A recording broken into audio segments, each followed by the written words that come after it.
আমাদের হৃদয়েও একটা ইসমাইল আছে। আমাদের কারো হৃদয়ের ইসমাইল হচ্ছে আমার টাকা, আমাদের কারো হৃদয়ের ইসমাইল হচ্ছে আমার ব্যাংক ব্যালেন্স, কারো হৃদয়ের ইসমাইল হচ্ছে আমার গাড়ি, আমাদের কারো হৃদয়ের ইসমাইল হচ্ছে আমার যশ খ্যাতি। আল্লাহ তাআলা দেখতে চান যে সব কিছুকে আমরা আল্লাহর ভালোবাসার বিনিময়ে স্যাক্রিফাইস করতে পারি কিনা, কোরবানি করতে পারি কিনা, আল্লাহর জন্য সবকিছুকে আমরা উজাড় করে দিতে পারি কিনা। এটাই হচ্ছে কোরবানির শিক্ষা। আমরা যদি আমার ছেলেকে বলি, আমাদের মেয়েকে বলি যে বাবা, আল্লাহ বলেছেন যে আল্লাহর সন্তুষ্টির জন্য আমি যেন ছুরি চালাই, তোমাকে জবাই করি, ফিনকি দিয়ে রক্ত বেরোবে এবং তুমি এতে মারা যাবে।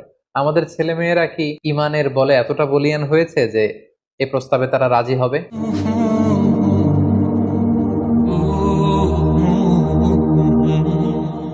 আল্লাহ তাআলা সাইয়েদনা ইব্রাহিম আলাইহিস সালামকে স্বপ্নে দেখালেন যে ইব্রাহিম, তুমি তোমার সবচাইতে পছন্দনীয় বস্তুটি আল্লাহর রাস্তায় কুরবানি করো।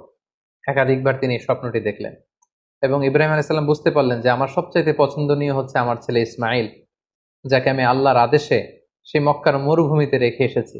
তিনি আল্লাহ তাআলার আদেশে ফিলিস্তিন থেকে মক্কায় চলে আসলেন। এসে ১৩ বছর পর নিজের কলিজার টুকরা সন্তান ইসমাইলকে দেখলেন। কিন্তু এই ছেলেকেও তিনি বেশি দিন ধরে রাখতে পারবেন না, কারণ আল্লাহ তাআলার আদেশে তাকে জবাই করতে হবে। তিনি ছেলের সাথে কনসাল্ট করলেন। বাবা ছেলের কনভারসেশনটা কেমন ছিল আল্লাহ তাআলা সূরাতুস সাফফাতে খুব চমৎকার ভাবে বলছেন, ফালাম্মা বালাগা মাআহু সাইয়া ক্বালা ইয়া বুনাইয়া ইন্নী আরা ফিল মানামি আন্নী আযবাহুক। ইসমাইল যখন একটু হাঁটতে পারে, দৌড়াতে পারে, ছোটাছুটি করতে পারে, এই বয়সে যখন পৌঁছলো, ইব্রাহিম আলাইহিস সালাম এসে বললেন, হে আমার কলিজার টুকরা সন্তান, আমি স্বপ্নে দেখেছি যে আমি তোমাকে জবাই করছি।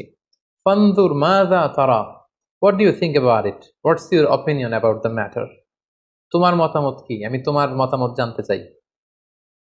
ছোট্ট ছেলে ইসমাইল আলাইহিস সালাম বললেন, ক্বালা ইয়া আবাতি ফাআল মা তু'মার, হে আমার বাবা, আপনি যেমনটি আদিষ্ট হয়েছেন ঠিক তেমনটি করুন।